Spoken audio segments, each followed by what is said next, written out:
The breakfast cereal aisle is one of the most familiar places in any supermarket. Rows of bright boxes, cartoon animals, whole grain banners, and health claims that sound reassuring.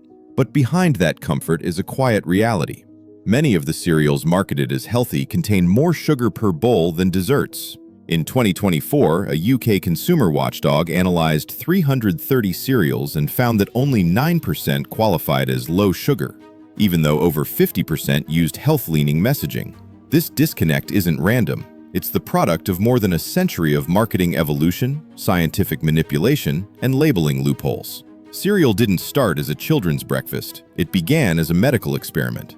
In the 1890s, Dr. John Harvey Kellogg created cereal as a plain, almost ascetic food meant to soothe digestion. When his brother Will Kellogg took the idea to the mass market, he made one change John hated. He added sugar. That decision kicked off a century-long shift. What was once a health retreat food became a commercial product, and sugar slowly became the foundation. Later court-released documents from the cereal industry in the 1970s revealed internal memos describing sugar as the primary driver of flavor loyalty.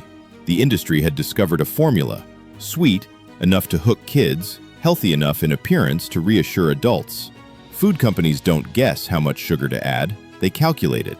In the 1990s, the concept of the bliss point, the perfect amount of sugar that makes food pleasurable without becoming overwhelming, became standard in product development. Here's where the deception becomes subtle. Cereal companies rely on health halo marketing, terms that sound healthy but mean almost nothing legally. Made with whole grains, excellent source of vitamins, good for energy. A University of Houston study found that consumers exposed to these phrases rate sugary cereals as healthier, even when shown the nutrition panel. Two major loopholes allow this.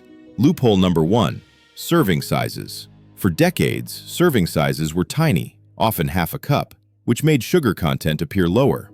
Tufts University researchers found that most people pour 200 to 300% of the listed serving. A cereal listed at 9 grams sugar per serving can easily become 25 grams plus in a real bowl.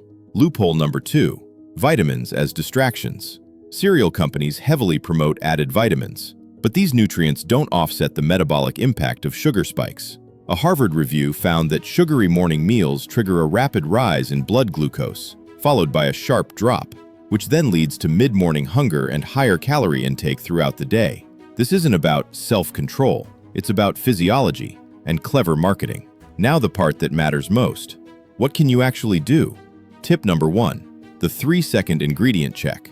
Flip the box. If sugar appears in the first 3 ingredients, put it back. Ingredients are listed by weight. If sugar is that high, the cereal is built on sweetness, not nutrition. Tip number 2, watch out for disguised sugars. Be aware that sugar often hides under different names, and companies split sugar into several ingredients so none appear too high on the list. If you notice terms like malt syrup, rice syrup, dextrose, evaporated cane juice, or fruit concentrate, especially if more than one appears in the list, it's a strong indication the cereal is sweetened from multiple angles, which is a red flag.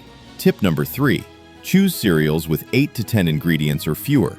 You can also improve your choices by picking cereals with short and simple ingredient lists. A cereal with 8 to 10 ingredients or fewer is usually less processed and contains fewer additives, making it a more stable and predictable breakfast. Tip number 4, build a more powerful bowl. If you love cereal, you don't need to give it up. You just need to upgrade it. Adding a handful of nuts, a spoon of chia or flax seeds, some plain Greek yogurt, or a serving of sliced fruit can greatly improve satiety, slow sugar absorption, and give the meal more lasting power. In 2022, a school district in Colorado replaced sugary cereals in their breakfast program with low-sugar, high-fiber alternatives plus fruit and yogurt. The results after 6 weeks showed a 20% reduction in student mid-morning visits to the nurse for fatigue or headaches, more stable classroom behavior, teachers reporting fewer energy crashes after recess. It wasn't a radical program. They didn't remove cereal. They just removed the sweetest cereals.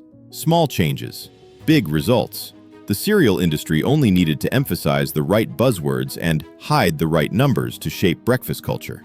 But once you understand how the aisle works, the bliss point, the labeling tricks, the serving size games, the illusion falls apart.